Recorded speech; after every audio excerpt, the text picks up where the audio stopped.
আচ্ছা, অনেক সময় আছে না, কেউ যদি আমাদের কোনো একটা কাজ করতে বলে আমরা জেনুইনলি করতে চাইতেছি না, বাট হয় কি যে আমরা হ্যাঁ বলে দেই। এটা বাংলাদেশে খুবই কমন যে কোনো একটা কাজ না করতে চাইলেও আমরা হ্যাঁ বলে দেই। এটার কারণটা হয়েছে কি যে আমরা অজুহাত দেই।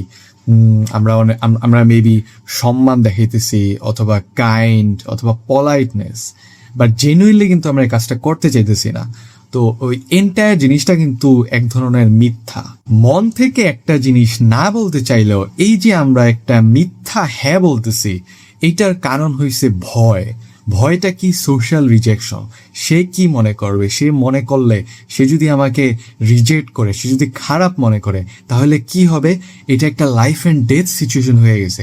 কিন্তু আমরা এই জিনিসটা বুঝি না যে বেশি অ্যাভেলেবিলিটি অথবা আমাদের যে পিপল প্লিজিং টেন্ডেন্সিটা, সেই জিনিসটা করে কি আমাদের ভ্যালুটা কমায় দেয়। আমাদের যে আত্মসম্মান বোধটা আছে, ইকোনমিক্সে এই সেম জিনিসটা কিন্তু লক্ষ্য করা যায়। যেই জিনিসের সাপ্লাই বেশি সেই জিনিসের কিন্তু বাজার মূল্য অনেক কম। এই জিনিসটার ফিক্সটা হয়েছে কি? এই জিনিসটার ফিক্সটা খুবই আনকমফোর্টেবল, বাট ইট ওয়ার্কস।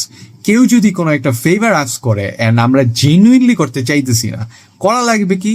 মনে মনে তার চোখের দিকে তাকায়া 1, 2, 3 বলা লাগবে এবং কিচ্ছু বলা যাবে না, মুখ দিয়ে কিছু বলা যাবে না, হ্যাঁও বলা যাবে না, নাও বলা যাবে না, জাস্ট কাউন্ট করা লাগবে। কোনো ধরনের ফেক হাসিও না, অথবা আমরা যেরকম মাথা দিয়ে হ্যাঁ বলি না সেটাও করা যাবে না, এবং কোনো লেম এক্সকিউজও দেওয়া যাবে না।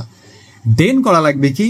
দেন আমি রিয়েল যে আমার ট্রু অপিনিয়নটা সেটা আমি বলবো যে আমি এই কাজটা করব না, অথবা আমার পক্ষে সম্ভব না। হইতে পারে জেনুইন রিজনে, হইতে পারে আমার ভালো লাগতেছে না, বলতে পারি যে না, আমার এটা করার পক্ষে সম্ভব না কারণ এটা আমি করতে চাইতেছি না। অথবা হইতে পারে জেনুইন রিজন যে আমার মেবি আমি কোনো একটা কাজে ব্যস্ত থাকবো, অথবা আমার কোনো টাইম নাই।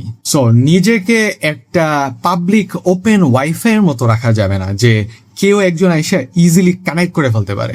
এই জিনিসটা পাসওয়ার্ড দিয়ে লক করে রাখা লাগবে, যাতে করে যখন একমাত্র যাদেরকে আমি জেনুইনলি হেল্প করতে চাই তখনই আমি সেই পাসওয়ার্ডটা দিব।